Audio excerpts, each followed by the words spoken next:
విశాఖపట్నంలోని spa సెంటర్లపై task force పోలీసులు మెరుపు దాడి చేశారు.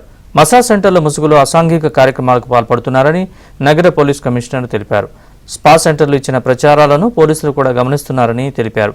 దాడుల్లో 9 మంది యువతులు, పలువురు నిర్వాహకులను అదుపులోకి తీసుకున్నామన్నారు. స్పా సెంటర్ పేరుతో అసాంఘిక కార్యక్రమాలకు పాల్పడితే ఉపేక్షించేది లేదని సిపి హెచ్చరించారు.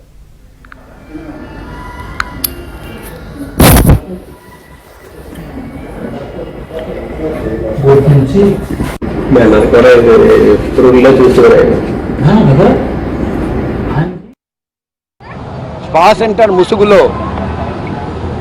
వ్యభిచారం చేస్తే సహించేది లేదు, ఉపేక్షించేది లేదు, అందరూ జైలు వెళ్తారు.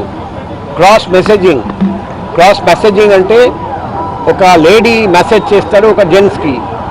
మన అందరికీ తెలుసు అది నేరము, అలా చేయకూడదు.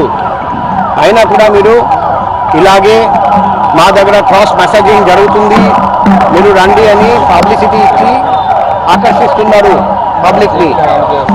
మేము మరొకసారి హెచ్చరిస్తున్నాం, మీరు అనుకుంటారండి మీ స్పా సెంటర్లో ఏం జరుగుతుంది మాకు తెలియదు. మాకు అన్నీ తెలుసు. మేము ప్రత్యేక బృందాన్ని పంపించేసి రెడ్ హ్యాండెడ్గా పట్టుకుంటాం. కాబట్టి వైజాగ్ సిటీలో బిజినెస్ చేయాలంటే చట్టప్రకారంగా వ్యాపారం చేయండి, మేము అన్ని విధంగా హెల్ప్ చేస్తాం. చట్ట విరుద్ధంగా అసాంఘిక కార్యకలాపాలు నడిపితే కఠినమైన చర్య ఉంటుంది. అందులో